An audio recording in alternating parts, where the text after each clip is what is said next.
ജ്യോതിഷ പങ്ക്തിയിലേക്ക് എല്ലാ പ്രേക്ഷകർക്കും സ്വാഗതം. ഇന്ന് വിചിന്തനം ചെയ്യുന്നത് ചൊവ്വയുടെ രാശി മാറ്റത്തെ കുറിച്ചാണ്.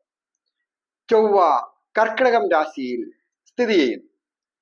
2025 ഏപ്രിൽ മാസം 3-ാം തീയതി മുതൽ ജൂൺ മാസം 7-ാം തീയതി വരെയുള്ള 65 ദിവസങ്ങൾ ഈ കർക്കിടകം രാശിയിൽ ചൊവ്വ സ്ഥിതി ചെയ്യുന്നു. ചൊവ്വയെ സംബന്ധിക്കുന്നിടത്തോളം കർക്കിടകം രാശി അതിൻ്റെ ഏറ്റവും ബലം കുറഞ്ഞ രാശിയാണ്. അങ്ങനെയൊക്കെ ആണെങ്കിലും ഈ ചൊവ്വ അത് ബലം കുറഞ്ഞ രാശിക്ക് നീചരാശി എന്നാണ് പറയുന്നത്. നീചരാശിയിൽ ഈ ചൊവ്വ നിൽക്കുമ്പോൾ ഏതാനും ദിവസങ്ങളും അതുപോലെ തന്നെ ഏതാനും ആഴ്ചകളും നീചഭംഗം ചെയ്ത് രാജയോഗം പ്രദാനം ചെയ്യുന്നുണ്ട്. എപ്പോഴും ബലം കുറഞ്ഞു നിൽക്കുകയല്ല, എന്നാൽ എപ്പോഴും രാജയോഗം തരികയും. അത് ചില നക്ഷത്രക്കാർക്ക് ചില സമയങ്ങളിൽ, ചില ദിവസങ്ങളിൽ, ചില ആഴ്ചകളോളമൊക്കെ ആ നീചഭംഗം വരും. അത് ഓരോ സമയത്തെ അടിസ്ഥാനമാക്കിയും ദിനമാനത്തെ അടിസ്ഥാനമാക്കിയും അതുപോലെ തന്നെ ഓരോരുത്തരുടെയും നക്ഷത്രത്തെ അടിസ്ഥാനമാക്കിയും ജാതകാരും ഒക്കെ ഉള്ള കാര്യങ്ങൾ നോക്കുമ്പോഴാണ് അങ്ങനെ ബലം വർദ്ധിക്കുന്നത്. ഇടവം രാശിക്കാരായിരിക്കുന്ന കാർത്തികയുടെ 2, 3, 4 പാദങ്ങളും രോഹിണിയും മകയിരത്തിന്റെ ആദ്യത്തെ 1, 2 പാദങ്ങളും അടങ്ങുന്ന നക്ഷത്രക്കാരുടെ ഫലമാണ് ഇന്ന് പറയുന്നത്. ഈ നക്ഷത്രക്കാരെ സംബന്ധിക്കുന്നിടത്തോളം സപ്തമഭാവത്തിന്റെ അധിപൻ കൂടിയായിരിക്കുന്ന കേന്ദ്രാധിപത്യ ശുഭത്വമുള്ള, അത് 12-ാം ഭാവത്തിന്റെ കൂടി അധിപനായിരിക്കുന്ന ആ ചൊവ്വ അത് 3-ാം ഇടത്ത് നീചത്തിൽ നിൽക്കും. അങ്ങനെയുള്ളപ്പോൾ പല കാര്യങ്ങൾക്കും ഗുണവും, എന്നാൽ ചില കാര്യങ്ങൾക്ക് അതീവ ദോഷവുമുണ്ട്. ഗുണം മാത്രം നമ്മൾ നോക്കി പോകുമ്പോൾ ചില ആപത്തുകൾ നമ്മൾ കാണാതെ പോകും. എന്നാൽ ചില കാര്യങ്ങളിൽ അതീവ ശ്രദ്ധയും ജാഗ്രതയും ഈ ഇടവം രാശിക്കാർക്ക് ആവശ്യവുമാണ്. പ്രധാനമായിട്ടുള്ള കാര്യം അധിക സാഹസികത പാടില്ല. ധൈര്യം വീര്യം ച ദുർബുദ്ധി സഹോദര പരാക്രമവും ദക്ഷകർണ സഹായവും ചിന്തനീയം തദീയത എന്ന പ്രമാണപ്രകാരം ധൈര്യവും വീര്യവും ഒക്കെ വർദ്ധിച്ചിരിക്കുന്ന ഒരു സമയമാണ്. അത് സ്വന്തം നാട് വിട്ടു നിൽക്കുന്നവർക്കായാലും സ്വന്തം നാട്ടിലുള്ളവർക്കായാലും എന്തെങ്കിലും ഒക്കെ ഒരു സോഴ്സ് മുഖാന്തരം, അതായത് ആരോഗ്യമുണ്ട്, പണമുണ്ട്, ആൾക്കാരുണ്ട്, പാർട്ടി ബലമുണ്ട്, മറ്റ് ഏതെങ്കിലും തരത്തിൽ വീര്യവും പ്രകടിപ്പിക്കുക, ലഹരി പദാർത്ഥങ്ങളുടെ ഉപയോഗത്തിന് അടിമകളാകുക, അങ്ങനെ കൊള്ളുകരാത്ത സുഹൃത്തുക്കൾ വന്നു ചേരുക, തെറ്റായ നടപടിയിലേക്ക് നീങ്ങുവാൻ അല്ലെങ്കിൽ വഴിതെറ്റി വീഴുവാൻ ഒക്കെ സൂചനയുള്ള ഒരു സമയവും ഇതിനകത്ത് ഉണ്ട്.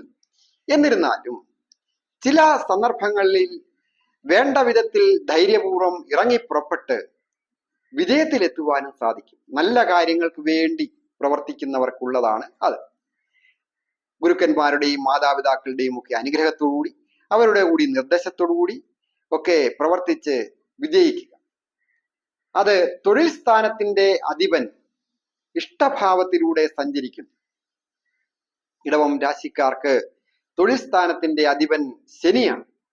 കണ്ടകശനിയൊക്കെ മാറി അത് 11-ാം ഇടത്തേക്ക് മാറിയിരിക്കുകയാണ്. തൊഴിൽ സ്ഥാനാധിപൻ അത് രാജയോഗ കാരകനാണ്. അതായത് 9-ാം ഭാവാധിപത്തിന്റെ ആധിപത്യവും, അതായത് 9-ാം എന്ന് പറയുമ്പോൾ ഭാഗ്യഭാവാധിപനാണ്. കൂടാതെ 10-ാം ഭാവം കേന്ദ്രഭാവമാണ്. കേന്ദ്ര ത്രികോണ ആധിപത്യം ഉള്ള ശനി ഉപജയസ്ഥാനമായ 11-ാം ഇടത്തേക്ക് സർവാഭീഷ്ടങ്ങൾ സാധിക്കേണ്ട ഭാവത്തിലേക്ക് മാറുമ്പോൾ രാശിയുടെ അധിപനായ ശുക്രനും അവിടെ അഭീഷ്ടകാര്യങ്ങൾ സാധിക്കുന്ന ഭാവത്തിൽ ഏറ്റവും ബലം വർദ്ധിച്ച് പരമ ഉച്ചത്തിൽ നിൽക്കുന്നു. ഉച്ചം ചെയ്താണ് നിൽക്കുന്നത്. അങ്ങനെ ഉച്ചം ചെയ്ത് നിൽക്കുന്ന അവസരത്തിൽ പല വിധത്തിലുമുള്ള നേട്ടങ്ങൾ വന്നു ചേരും. അതായത് ധനസ്ഥാനത്തിന്റെ അധിപനായിരിക്കുന്ന ബുധൻ വിദ്യാഭാവത്തിന്റെ കൂടി അധിപനാണ്. അത് നീചം ഭവിച്ചാണ് ആ മീനം രാശിയിൽ ശനിയോടും ശുക്രനോടും ചേർന്ന് ബുധൻ നിൽക്കുന്നത്. കൂടെ രാഹുവുമുണ്ട്. അങ്ങനെയൊക്കെയുള്ള ഈ സന്ദർഭത്തിൽ ആ ബുധന്റെ കൂടി നീചഭംഗം ഉണ്ടാകും. അപ്പോൾ വിദ്യാകാര്യത്തിലാകാം, തൊഴിൽ കാര്യത്തിലാകാം, ധനകാര്യത്തിലാകാം, വിദേശത്ത് പോകുന്ന കാര്യത്തിലാകാം, വിവാഹ കാര്യങ്ങൾ, വൈവാഹിക കാര്യങ്ങളിൽ മുടങ്ങി നിൽക്കുന്നവർ, ദീർഘകാലമായിട്ട് വിവാഹം കഴിക്കുവാൻ ആലോചിച്ചിട്ട് തടസ്സമായിട്ട് നിന്നവർക്ക് വിവാഹം ഒത്തുവരുന്നതിനും, വിവാഹം കഴിച്ച് ഏതെങ്കിലും തരത്തിൽ അഭിപ്രായ വ്യത്യാസങ്ങളൊക്കെ ഉണ്ടായി പിണങ്ങി നിൽക്കുന്നവർക്ക് ഒരുമിക്കുന്നതിനും സന്തോഷകരമായ കുടുംബജീവിതം നയിക്കുവാനും ഒക്കെ സാധിക്കും. വിവാഹം കഴിച്ച് പിണങ്ങി നിൽക്കുക അതൊരു സ്വാഭാവികമായിട്ട് പല ആൾക്കാർക്കും വന്നു ചേരാം ചില കാലഘട്ടങ്ങളിലെങ്കിലും.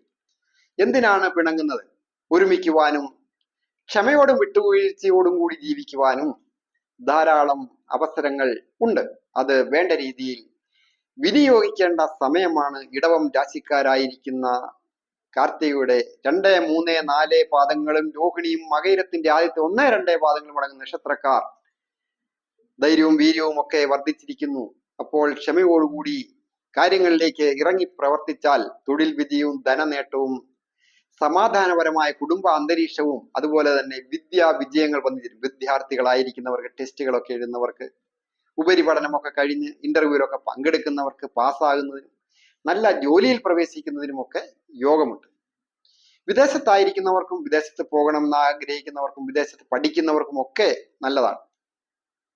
ദൈവാധീനമുണ്ട്. രാശിയിൽ തന്നെ വ്യാഴം നിൽക്കുന്നു. അത് സർവാഭീഷ്ടങ്ങളും സാധിക്കേണ്ട ഉപജയസ്ഥാനത്തിന്റെ അധിപനാണ് രാശിയിൽ നിൽക്കുന്നത്. അത് ഒരു പരിവർത്തന മഹായോഗവുമാണ്.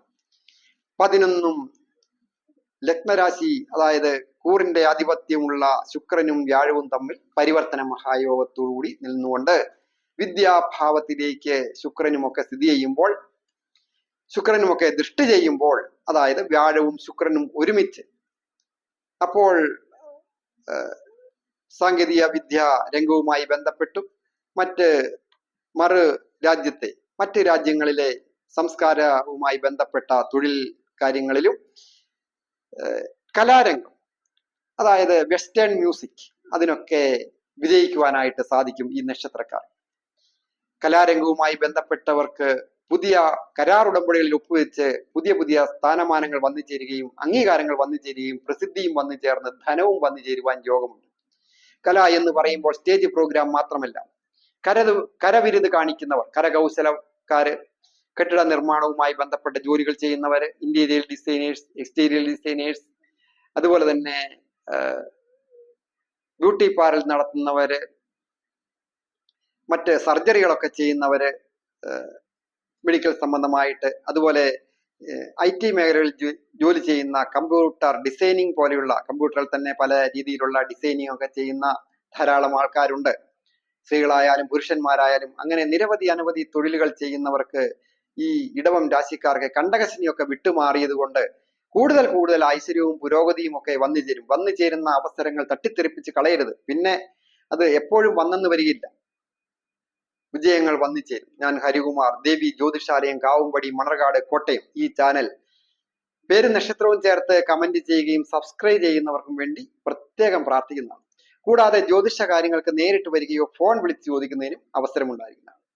എല്ലാവർക്കും സമ്പൽ സമൃദ്ധവും ഐശ്വര്യസമ്പൂർണമായ വിഷു ആശംസകൾ. എല്ലാവർക്കും നന്മ വരുവാനായിട്ട് പ്രാർത്ഥിക്കും.